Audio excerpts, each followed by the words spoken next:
My name's Chris Camp, the Whip Guy. Thank you so much for coming out. We know that you guys have a ton of stuff to do here at the Illinois State Fair and Conservation World, so we're really happy that you guys are going to spend a few minutes with us. Now, what you guys are going to see is a tribute that we like to pay to the old whipbacks that came before us. Whipbacks that some of you guys have probably heard of. Folks like Whip Wilson, or people like Lash LaRue, who appeared right here at the Illinois State Fair back in the 50s and the 60s. We're also going to pay tribute to the family whipbacks. People like the Claytons and the Cordons, who came here to America from Germany to perform with Ringling Brothers and Barnum and Bailey Circus. Now, before we start the show, what we want you guys to know is that we're actually here because of the generous contributions of a number of independently owned Illinois businesses. And we're going to bring them out here one at a time during our parade of sponsors, and we want you guys to utilize them, make them feel welcome, and give them your thanks. Ladies and gentlemen, give it up for Micromedical Technologies on behalf of Habitat for Humanity. Ben, let's hear the music. All right, buddy.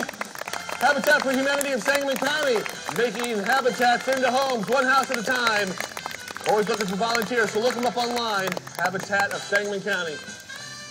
Our good friends right over here, Pioneer Caramel Corn. It's not just kettle corn, it's caramel corn that's made in a kettle. Grab some. Right on. Hey, hold up your bag, sir. Hold up your bag.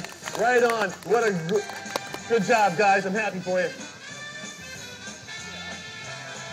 Ladies and gentlemen, Clayville, historic site. I grew up cracking whips as a kid out there. They are back up and going. We want you guys to see them in September at their fall festival. There's going to be all sorts of reenacting, turn-of-the-century crafts and vendors. So go out there. It's great family fun and entertainment. You know them. You love them. They're a legend here at the Illinois State Fair. That's right. It's Bosa's Concessions, world-famous corn dogs. That's right. You know you want one, so get one after the show. Wash it down with some popcorn. They're celebrating the second year here in Conservation World, so we want you guys to make it worth their while. Now, to eat all that food, you're going to need to call Easter Day Plumbing. That's right. 24 hours a day, 7 days a week, emergency service, 527-8000. When you have a plumbing problem, you've got Easter Day on your side. In Campsville, Old Settlers Day is coming up in October. We will be there performing. Think 200 years ago, Campsville, on the river, all sorts of encampments, reenactments, old-time vendors, and great food. And, of course, Pioneer Caramel Corn will be there also.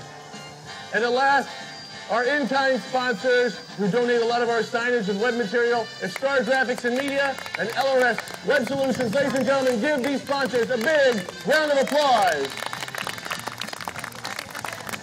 Great job, kid. Now beat it. You all ready for the show? Yeah! Awesome, let's get started.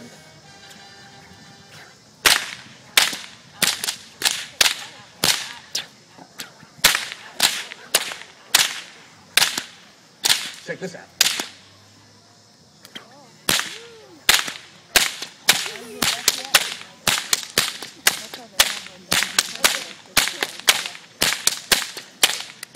How you doing? Awesome. Well, thank you so much for coming out. Again, my name is Chris Camp. They call me the Whip Guy.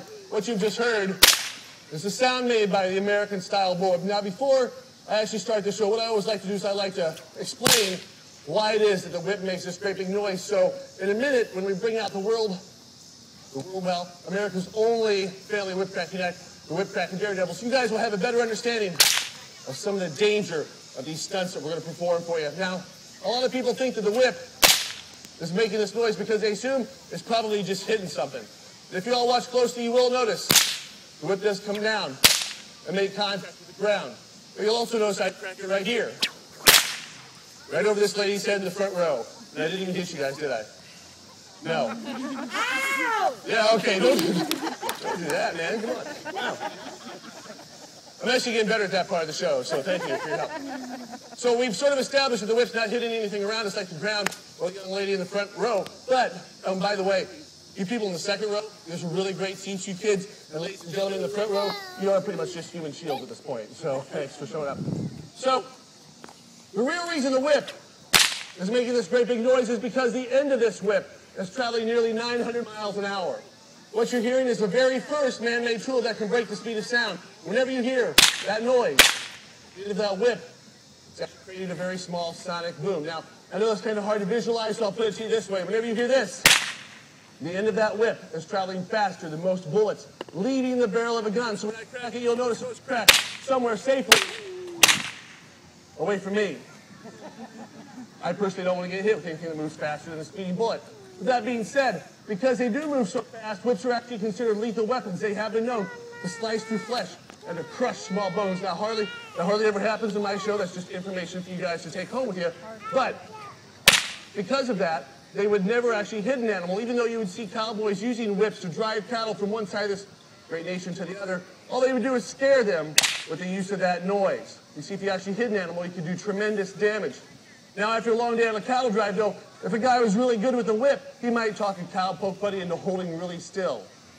And he'd light up a cigar, and after a little ash had accumulated on the end, he would pass it off to his cowpoke buddy.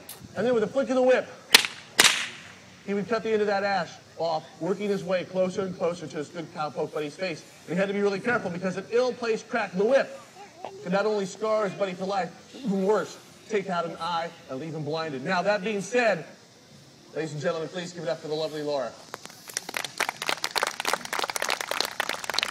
Now, I'm not going to ask her to do that stunt, so I'm going to know by a round of applause. Do you want to see me cut one of these targets out of my own hands while closing? Well, you guys want to see me cut one of these out of my own hands? Yeah. All right. Almost gave away the second trick, too.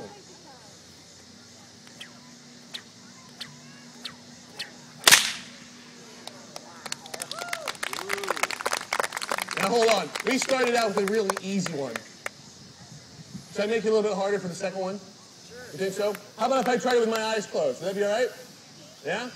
All right. Ladies and gentlemen, for your enjoyment, I will attempt to cut this flower out of my own hands while closing my eyes, and to make it quadruply difficult, not only will I close my eyes, but I will turn my body a full 180 degrees. That's right, my eyes are still closed.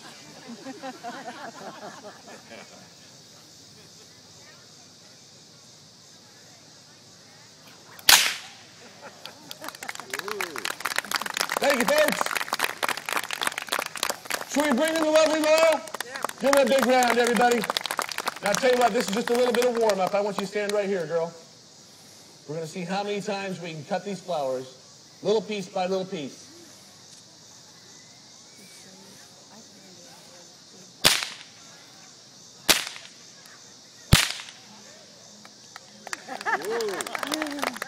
Tell you what, hold on a second, babe.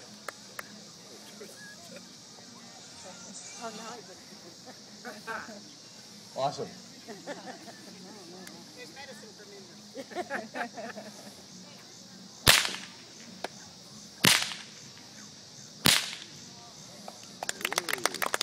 All right, give her a big round, everybody. Now, how many people here have ever seen a man, not just any man, but a man who happens to be bald in this part of his head? Look to your left. I'm kidding. Ladies and gentlemen, there is no scientific evidence to back this up. However, this could be exactly how he got that way.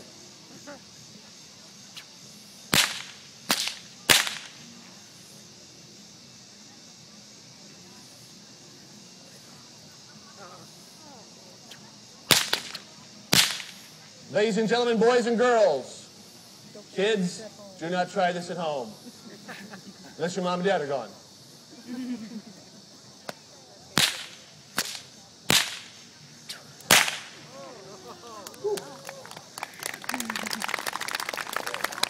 Thank you, folks.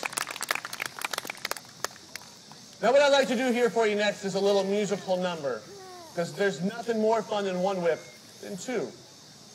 I'm going to play a little song for you. It's a song that everybody knows, even though you may not know the name of it. You may not know who wrote it, but everybody here knows the melody. It sounds like this. Ba, ba, ba, ba, ba, ba, ba, ba, ba. You know it, don't you?